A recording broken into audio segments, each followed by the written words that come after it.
Hey there, readers, writers, and friends. Book Badger here. And today we are talking about The Tower at the Edge of Time by Amy Sparks. It is the second book in her series that started with The House at the Edge of Magic. Now, it was published in the UK back in 2022. Re-released here in the United States in summer of 2025. They were really smart about this at Margaret K. McElderry Books, which is ultimately a Simon & Schuster property, to do the quick release thing, trying to get as much buzz for this series as they possibly can, with the third book, The Bookshop at the Back of Beyond, being released September 30th. I have already ordered. I pre-ordered a long time ago, and I am just waiting for it to get here. So excited. Now, at this point, I went ahead and bought the second one. I did not get it from my library because, let's face it, I don't give things back. And I already knew, because I bought the first one as the exclusive edition, I knew I was going to want to do the second one as the exclusive edition as well. Now, at this point, I went ahead and started looking into Amy Sparks. But before we get into all that, today's random words are like, share, subscribe, Nimble. So, like I said, started looking into Amy Sparks, and it turns out that she started out as picture book author.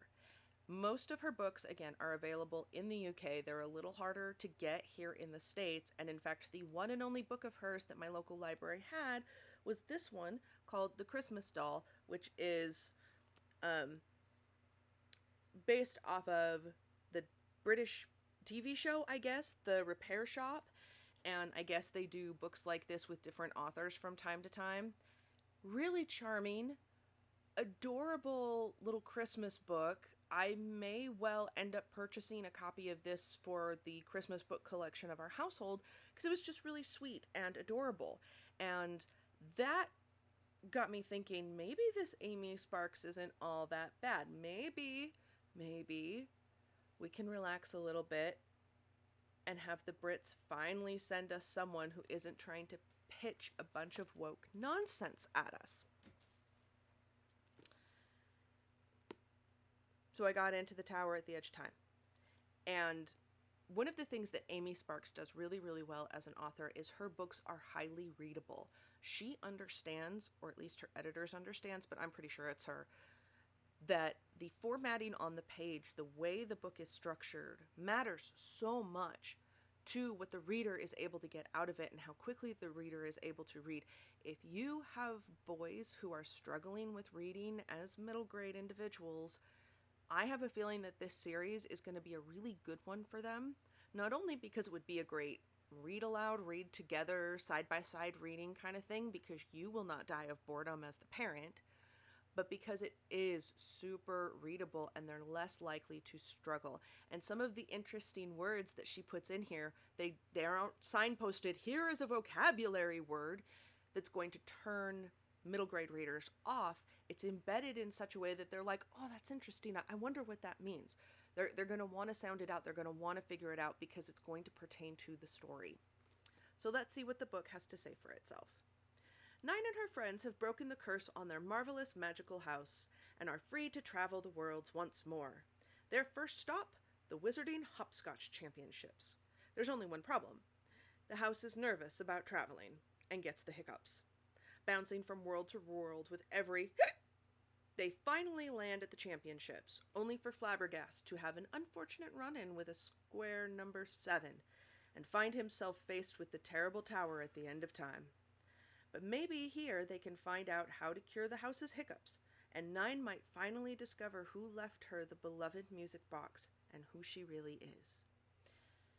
So we are promised Wizarding Hopscotch Championships, the magical house being a little bit more personified even than it was in the last book. It's having feelings, it's getting nervous, it's got the hiccups. We're also promised maybe some answers for Nine and a little bit more about who she is. Her identity, or rather her lack thereof, is a big part of her struggle in book 1. And that was one of the things I really enjoyed about book 1, is that it didn't shy away from deeper topics, scarier topics, while at the same time not trying to beat your brains out with the message. So I was quite excited going into this. Now, Once again, you have all, some super fun elements in the cover here, very whimsical, very fun. But it doesn't have quite the charm that the first one did. It doesn't have quite the details. You can see the spine here. We just have a little hourglass. And then on the back here, we don't get any new or different details that we would have gotten other than what we got on the front, which I was a little disappointed by. And because they went for the fast release thing, where House at the Edge of Magic was March, Tower at the End of Time was summer, I'm wondering if maybe cover designers didn't have as much time to put as much effort into this second cover. I'm really hoping that Bookshop at the Back of Beyond does a little bit more of that, is a little more true to form. We do still have our very adorable little top of chapter heading illustrations. They are just as cute as they were before, but again, there were a couple of them that I was like, little lame, little phoned in, and I wonder if that was a function of time, once again. Time. So we know the Wizard Hopscotching Championships are the big build-up. That's where we're headed. It's going to be a big, magical competition kind of thing, and it's very possible that Rowling has spoiled us all with the Quidditch World Cup and the Triwizard Tournament. But I was expecting, especially since you have a huge gathering of adult wizards, that we do see some super fun types of concessions. We do see magical goings on around the tournament itself, and everyone's gathering and it's a huge crowd, and there's only 3 participants. We are told that the championships are this great point of pride kind of thing. Everybody wants to win, but there's only 3 people participating. And it really is just a hopscotch board where when you land on a thing, some kind of magical shenanigans goes on, and maybe you have to fight something, maybe you have to find your way through something, but they're never really that dangerous. I am never at any point genuinely worried for Flabbergast's safety or any of the other competitors, and the first person who loses just kind of like falls, she jumps off the hopscotch thing. That's it. Okay, she's out now. She jumped to the side. Like I said, I don't think this series has the potential for the kind of gravitas that Harry Potter did, because the stakes in Harry Potter were always real. Serious harm was always on the menu. There was no way Harry was going to go through what he's going through unscathed. And so far, most of what I have seen, like 9 is mostly inconvenienced by what is happening. Flabbergast is occasionally in more danger, I feel like, than she is, like towards the end of the books. Certainly at the end of the first book, kind of at the end of the second, we see that the danger has increased. But I'm never really worried. I'm never wondering, how are they going to get, they're going to get out of this. And because those stakes ended up being less compelling, even though I did cruise through reading this book in probably 2 sittings tops, it didn't pull me in the way the first one did. It was fun. It was interesting. It was not as interesting as the first one. It didn't pose quite as many interesting questions as the first one did. Now, granted, some of the stuff that goes on inside the Tower of Time proper is very cool. Your kids will love it. Your kids will get sucked into, what's the next room? What's going to happen with the next door? How are they going to figure out this thing? It's definitely written for its audience without being stupid. At the same time, as an adult, I don't find it quite as compelling. I did appreciate that at no point is 9 a girl boss. She is not capable of doing a bunch of stuff no one else is really capable of doing. And there are times where she gets picked up by something and cannot get out because she's not strong enough to get out. But then we get a bit of contrivance where thing tries to bite down on her and it's got an overbite, so she's wiggling in the middle of its teeth. This is the sort of thing I mean, where literally the stakes don't have teeth. They don't quite have the right teeth to make it feel genuinely dangerous. We know all of our main characters have plot armor. We are not super concerned about what may or may not happen to them.